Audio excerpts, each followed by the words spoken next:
think anybody that's ever worked with me knows I don't have a real good chance of being on the cover of Rational Gay. Right? Yeah. Last week I dangled an 80-year-old off of the fifth-story ledge. I said I wouldn't let her down until she stopped complaining about the fact that we don't have free refills on lemonade.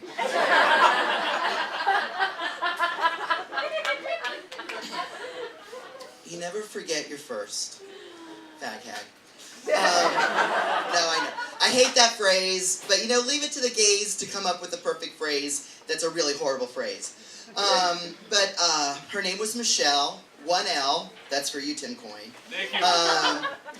And we met at the Popover, working together at the Popover Cafe on the Upper West Side. That sounds gay. Wait, there's more. I had just moved to New York after graduating from Bible college.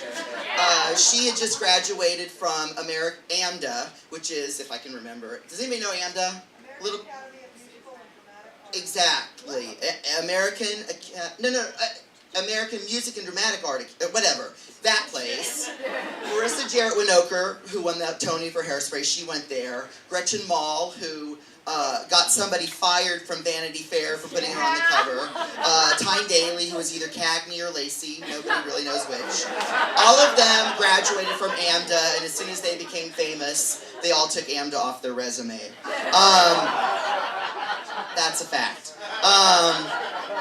Anyway, I worked at Popover just a couple weeks before Michelle did, but there was, she was at once familiar because we both had gone to Bible colleges, but she was also at once exotic because she was married to a gay Canadian for his green card, a French gay Canadian, which I don't know if that makes it better or worse, but it does make it gayer.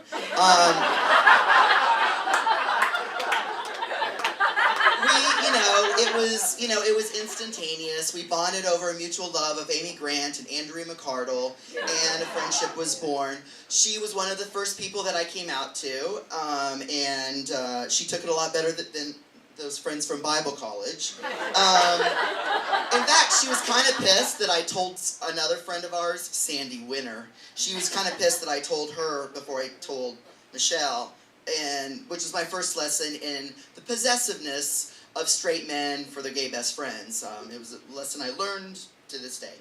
And it's a friendship that's stood the test of time. This is, 15 years later, we're still best friends. And by best friends, I mean because we live so far away from each other, we can't fight as often.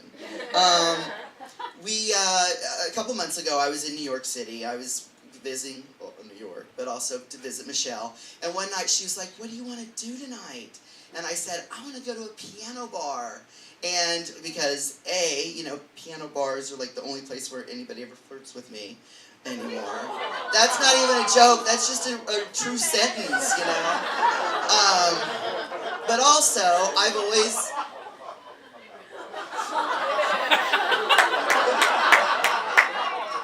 But I've always loved piano bars. I don't know exactly why, but I do.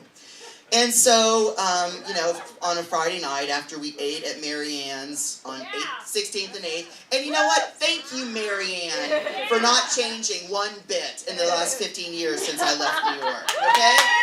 Literally, I used to live in Chelsea. It's like, you can walk around in this neighborhood, and then you're like completely lost because it's completely different, and then you're like, oh, it's Mary Ann's. This must be where 8th Avenue used to be, but